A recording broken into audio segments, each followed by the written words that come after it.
आज हम पढ़ेंगे कैरेक्टर टेबल के बारे में। ठीक है, कैरेक्टर टेबल में पार्ट वाइज पढ़ेंगे। देखो, सबसे पहले होता है पार्ट 1। ठीक है, पार्ट 1 में क्या होता है?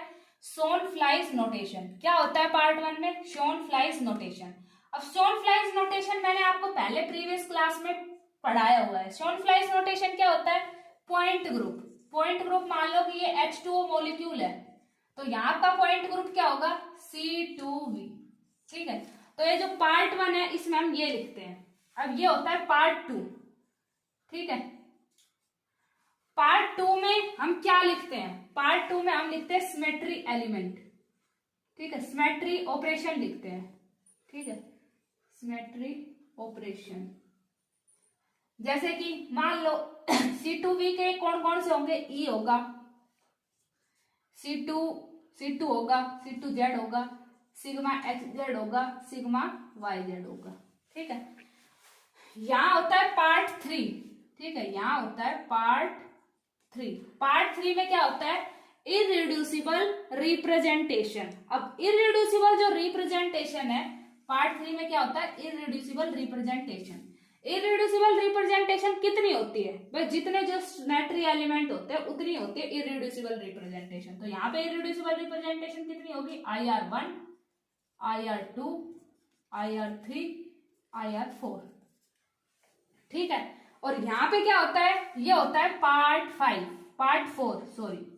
ठीक है, अभी तक मैं एक बार दोबारा रिपीट कर देती हूँ। यहाँ पे हम पढ़ रहे हैं कैरेक्टर टेबल के बारे में। This is very very important for MSc exam and also for net exam.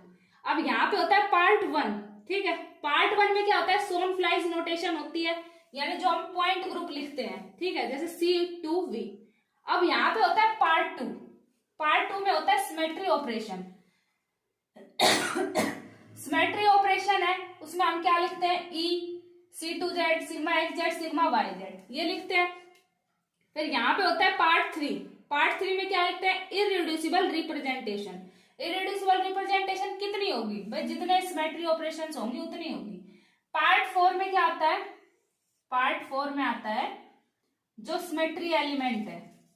ठीक है, सिमेट्री एलिमेंट। सिमेट्री एलिमेंट्स आते हैं। सिमेट्री एलिमेंट क्या होंगे? जैसे मान लो इसका जो हमने ऑपरेशन लगवाया IR1 में, वो बाद में बताएंगे सिमेट्री एलिमेंट क्या होते हैं। जैसे यहाँ पे आता है -1, ऐसे ऐसे करके आते हैं। ठीक है, फिर यहाँ पे आती है, यहाँ पे 2 पार्ट है। पार्ट 5 में आती है ट्रांसलेशनल एक्सिस। ट्रांसलेशनल एक्सिस क्या होंगी? X, Y, Z। ठीक है, यहाँ पे लिखी होती है। और क्या होती है? Rotational axis.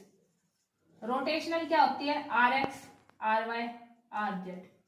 ठीक है, और यहाँ पे आती है क्वाड्रेटिक। ठीक है, पार्ट 6। पार्ट 6 में क्या आती है? क्वाड्रेटिक। क्वाड्रेटिक एक्सिस आती है, जैसे कि X2, Y2, Z2। ठीक है, ये है कैरेक्टर टेबल।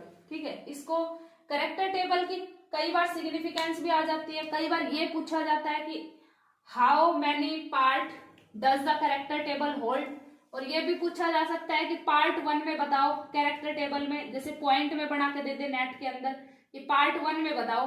तो पार्ट 1 में सिमेट्री एलिमेंट आते हैं, सिमेट्री ऑपरेशन आते हैं, या इररिड्यूसिबल रिप्रेजेंटेशन आता है, शॉन फ्लाइज नोटेशन आती है। ठीक है, तो आपको पता है शॉन फ्लाइज नोटेशन आती है। फिर आपसे एक क्वेश्चन ये भी पूछा जा सकता है कि भाई बताओ पार्ट 5 में क्या क्या आता है, और ये पूछे गए हैं प्रीवियस जो जितने भी नेट के एग्जाम हुए उनमें ये क्वेश्चन पूछे गए। तो दिस इज वेरी इंपॉर्टेंट।